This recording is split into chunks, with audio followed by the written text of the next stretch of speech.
తెలంగాణ రచయితల వేదిక రాష్ట్రం ఏర్పడిన తర్వాత దీని అవసరం తీరిందనుకుంటే దాని అవసరం చాలా పెరిగిపోయింది. ఈ 9 సంవత్సరాల కాలంలో ఇందాక రాష్ట్ర అధ్యక్షులు ప్రధాన కార్యదర్శి చెప్పినట్లుగా అసలు అనుకున్నటువంటి అన్ని రంగాల ప్రజలు కూడా చాలా బాధపడ్డారు, ఇబ్బందులకు గురైనరు. అనుకున్నది జరగలేదని చెప్పేసి ఆ రకంగా మనకు అనిపించింది. కాబట్టి ఈరోజు మనం రచయితల వేదికను ఏర్పాటు చేసుకోవడం జరిగింది.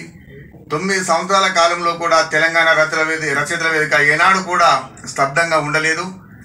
గతంలో ఉన్న అధ్యక్ష కార్యదర్శులు తిరుమలరావు గారు, జూగం జగన్నాథం గారు, గౌరీశంకర్ గారు వీళ్ళందరూ కూడా తమ వంతు రచయితల వేదికకు సంబంధించినటువంటి ఆ అంశాలను, సమస్యలను ప్రభుత్వాల దృష్టికి తీసుకురావడం జరిగింది. అయితే ఇప్పుడు తెలంగాణ రచయితల వేదిక కర్తవ్యం మరింత ఉందని చెప్పేసి, ఎప్పుడు కూడా ప్రజల పక్షమే, తెలంగాణ ప్రజల పక్షం ఉంటుందని చెప్పేసి భావిస్తూ నేను ఈ అవకాశం ఇచ్చినందుకు రాష్ట్ర బాధ్యులకు అందరికీ నేను ధన్యవాదాలు తెలియజేస్తున్నాను.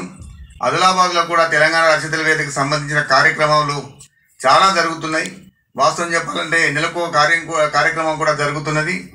అయితే నేను ఎక్కువసేపు మాట్లాడలేను. ఈ 9 సంవత్సరాల కాలంలో తెలంగాణ యువత ఏ విధంగా బాధపడ్డ దానికి సంబంధించి ఒక కవిత రాయడం జరిగింది. దాన్ని చదివి మీకు వినిపిస్తాను. కవిత శీర్షిక జింకల దూప. సముద్రాలు ఎడారులు సముద్రాలయ్యే కాలం ఇసిరి కొడుతున్న వానలా వస్తున్నదని వేప చెట్టు కింద తాత చెప్పిన కథ సత్యమైంది. నరాలు తెగేట్టు నినాదాలిచ్చి నెత్తురు చిమ్మెట్టు గాయాల వాగులై పోరాడితే ఇప్పుడేం మిగిలింది?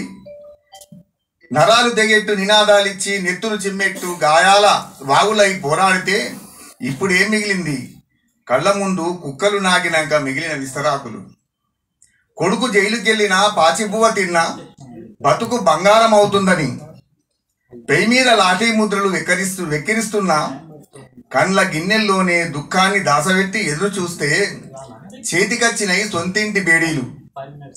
పాలబర్రెను పుస్తల తాడును మార్వాడి చేతులు పెట్టి నీళ్ళారగిచ్చి కొడుకును కోచింగుకై పట్నం పంపించిన తల్లికి నెత్తి మీద నిట్టాడి ఇరిగిపడ్డ సప్పుడు.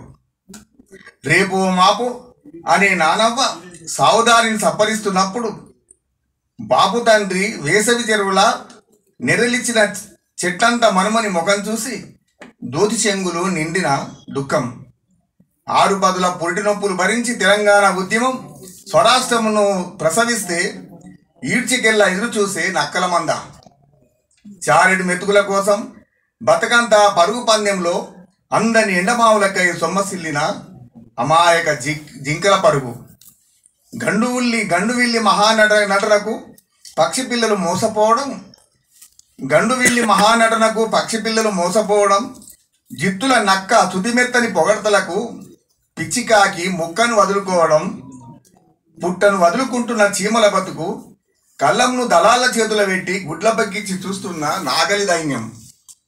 అందరూ ఒక్కసారిగా నిద్రమత్తు రెప్పల్ని దులిపి కొత్త దారిపై ఉత్తేజపు చూపులు నాడుతూ ఎదురుగా నడుస్తూ ఉరుకుతూ తెలంగాణ రాష్ట్రం.